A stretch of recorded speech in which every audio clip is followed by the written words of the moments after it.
I knew something was off the moment she walked through the door, even before I saw the jacket. There was a stiffness in how she set her keys down, a strange caution in her eyes when she looked at me. It was the kind of look someone gives when they're hoping you won't notice the thing they're hiding, the one thing they don't know how to explain. Then she turned, and the jacket slid into view. It wasn't mine, and it sure as hell wasn't hers.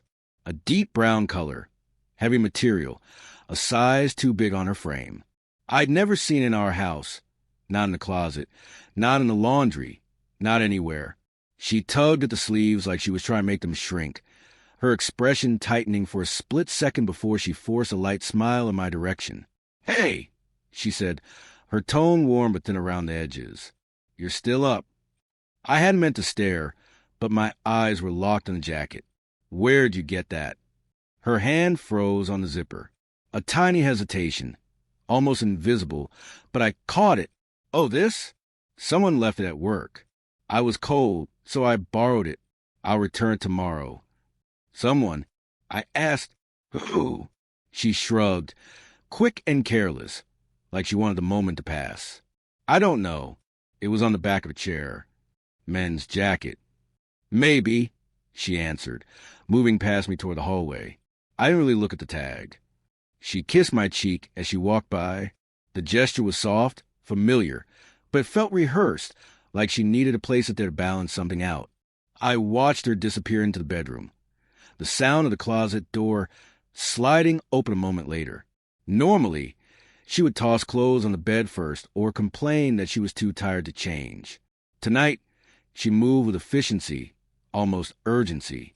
I waited until I heard a drawer shut before I stepped quietly toward the room. She was pulling the jacket off, her back turned toward me, and I noticed a faint scent drifting from it. Something cologne-like, not expensive cologne, but the kind that sticks to car upholstery, the kind that lingers in someone's shirt after a long night. "Smells like you borrowed it from a guy," I said. She jumped a little. "You scared me." "You didn't answer." Her eyes flickered, then settled. "Okay, maybe it belonged to one of the guys at work. What does it matter? It was cold in the office." "It mattered enough for you to take it off the second you got home." She didn't respond. Instead, she folded the jacket with careful precision, tucking in the sleeves, smoothing the fabric, placing it at the very bottom of the hamper. Not the top, not even the middle, the very bottom. "Why were you hiding it?" I asked softly. She let out a short breath and pressed her fingers to her forehead. "Please don't do this tonight. I'm exhausted." She walked past me, pulled the covers back, and settled into bed with her back turned, like the conversation was over. But sleep didn't come easily for either of us. I could feel her breathing, steady but shallow, and I lay awake thinking about that jacket, that scent, the tightness in her voice. Around 3 a.m, she finally drifted off. I waited until her breathing evened out before I slipped quietly out of the room. My chest felt tight as I knelt beside the hamper and pulled the jacket free. There were no receipts in the pockets, no notes, but the inside tag carried a name stitched in faded thread. R. Valdez. Someone's actual name. Someone real. Not a random abandoned jacket on a chair. I whispered the name in the dark, as if the sound of it might trigger something familiar. But nothing came. She'd never mentioned anyone by that name. By morning, she was cheerful. Too cheerful. Making coffee, humming a little, acting as if the night before had evaporated. "You want toast?" she asked, already buttering slices. I watched her closely. "Who's Valdez?" She didn't look up. "What?" The name sewn into the jacket. The knife paused mid-swipe. I didn't even look. Maybe it belongs to someone in HR or accounting. "You're lying," I said quietly. Her head snapped up. "Excuse me." You hesitated again. "Maybe I'm just tired," she said, her voice calm but her eyes sharp. "You're reading way too much into this." She handed me the toast, but her hand trembled just slightly. 2 days passed. She took the jacket to work, like she promised, but she came home with it again. "Still couldn't find the owner," she said. "I'll try again tomorrow." But she didn't try. She left the jacket in her trunk the rest of the week. I checked when she was in the shower. It was folded neatly beside a pair of shoes I'd never seen her wear. That was when the fear started to sink in, quiet but steady. One night, after she fell asleep, I went through her phone. I'd never done that before. I hated the way my hand shook as I typed in the passcode. She thought I didn't know. Nothing flagged at first. No suspicious texts, no strange late-night messages. But in her photos, tucked between harmless snapshots of our dog and pictures of dinner plates and sunsets, was a single shot that nearly knocked the air out of me. A photo taken in a car, her hand resting on her thigh. Someone else's jacket sleeve brushing her knee. The same deep brown color. She cropped the person's face out, but their hand was in the frame. Fingers curled slightly, a faint tattoo near the thumb. Small, barely visible, but it was there. My heart thudded loudly in my ears as her breathing shifted behind me. I locked the phone and set it down just as she stirred, murmuring something sleep-heavy and soft. I slid under the covers again, but sleep didn't come. She was slipping away from me. I could feel it in every detail she tried to hide, in every strained smile, in every forced bit of warmth. The distance between us wasn't sudden. It had been growing, inch by inch, for months. Maybe this jacket was only the thing that finally made me see it clearly. On Saturday afternoon, she said she needed to run errands. I watched her tie her hair back, grab her purse, and kiss my cheek like everything was normal. The door clicked shut. I waited 5 minutes, grabbed my coat, and followed. She didn't go to the store.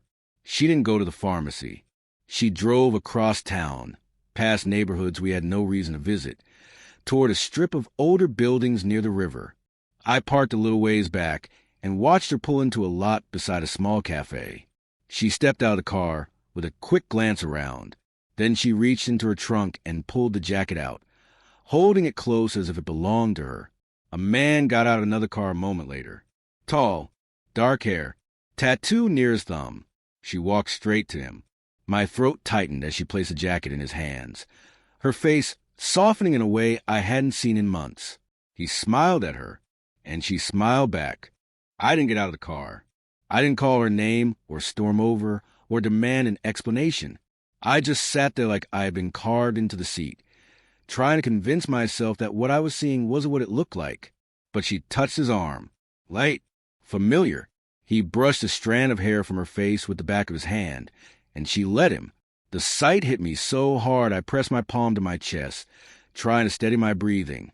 They walked inside the cafe together. I waited 5 minutes before getting out, because I wasn't ready to be the man who burst into a room and made a scene. I wasn't ready to hear lies or truths delivered with the same cold calm. I wasn't ready for whatever was coming. Through the window, I saw them take a booth in the corner. He slid the jacket beside him while she leaned forward, elbows on the table, eyes bright in a way they hadn't been with me in a long time. She laughed. I couldn't hear it, but I saw it. Her shoulders lifted the way they always did when she found something genuinely funny. The kind of laugh that used to belong to us. I pushed the door open. The bell above the entrance gave a small chime as I stepped in. She didn't notice me at first, but he did. His posture changed, a slight straightening, a flicker of caution. She turned to follow his gaze. The moment her eyes met mine, her face drained of color. "Michael," she whispered. He looked between us like he was piecing the situation together. I didn't want to look at him. My eyes stayed on her, even though doing so felt like rubbing salt into a fresh wound. "We need to talk," I said. She slid out of the booth slowly, almost reluctantly. The man stayed seated, hands clasped on the table, expression heavy but unreadable. Outside, the cold air felt sharper than it should have. She wrapped her arms around herself and stared at the ground. "How long?" I asked. She winced. "Please." "How long?" I repeated. Her voice cracked. 3 months. 3 months. While I cooked dinner for us every Sunday. While she kissed me goodnight. While she told me work was stressing her out. While she wore that smile that wasn't for me anymore. "Who is he?" She swallowed. "His name is Raphael. We met through a client at work. It wasn't planned. I didn't mean for it to happen, and I know that probably doesn't matter now." I stared at the pavement. A leaf skittered past our feet in the wind. I could hear people inside the cafe laughing and chatting, as if the world wasn't splitting under me. Why didn't you just tell me it was over? I asked, her eyes filled with tears. Because I didn't want it to be. I kept thinking I could stop it, that I could choose us if I tried harder. But every time I saw him, I felt something I haven't felt in a long time. And with me, I said, "Did you feel anything at all?" She closed her eyes, letting a tear slip down her cheek. I cared. I still care. But it's different now. I stepped back like her words had weight, like they'd pushed into my chest. The truth was I'd felt it too. The distance, the tired conversations, the nights we spent beside each other feeling alone. But knowing something is broken doesn't soften the sting of watching someone else piece together what used to be yours. Did you sleep with him? I asked. She hesitated only a moment. Yes. The air left my lungs, not in a dramatic way. More like someone had quietly opened a valve and let everything inside me drain out. Was that his jacket? I asked, even though I already knew. Yes. A car drove by, splashing through a puddle. The wind carried the smell of roasted coffee from the cafe. The world kept moving, and I stood there trying to decide if I was supposed to yell, or cry, or just walk away. She reached out as if she wanted to touch my arm, then stopped. I never wanted to hurt you. But you did, I said. I know. I forced myself to meet her eyes. Do you love him? She opened her mouth, closed it, then whispered, I don't know. That answer cut deeper than a yes. What happens now? She asked quietly. I looked at her, really looked, and saw the woman I loved standing in front of me as someone I didn't recognize anymore. The truth was written all over her face. Maybe she didn't know where she belonged, but she wasn't mine. Not anymore. I think, I said, my voice steady though my hand shook. You've already chosen. She covered her mouth as another tear slipped out. I'm sorry. I'm so sorry. I nodded once, not because it fixed anything, but because there was nothing else to do. I walked away first, not because I was strong, but because if I stayed another second, I knew I'd shatter right in front of her. I didn't look back, though every part of me wanted to. I drove home in silence, the empty passenger seat beside me feeling louder than any argument we could have had. When I reached the house, I sat in the driveway for a long time. The life we built together was behind that door, but it felt like stepping inside meant stepping into a memory that wasn't mine anymore. Eventually, I went in. The place felt different, though nothing had changed. My coat still hung on the hook. Her favorite mug still sat by the sink. Our dog's toys were scattered across the living room floor. I didn't cry. Not yet. I just stood there in the quiet, trying to breathe through the ache. Hours later, I heard the front door open softly. She walked in, her face tired, eyes swollen. She paused when she saw me sitting on the couch. Do you want me to leave tonight? She asked. Her voice was barely above a whisper. Fragile, afraid. I thought for a long moment before answering. Yes. Not because I wanted to punish her, not because I hated her, but because the wound was fresh and deep, and I knew staying in the same walls would only twist it further. She nodded, grabbed a few things, and walked out again without another word. When the door closed behind her, the silence rushed in all at once, heavier than anything I'd carried before. I leaned back on the couch, closed my eyes, and let the reality settle in slowly. The jacket hadn't just belonged to someone else. She did too.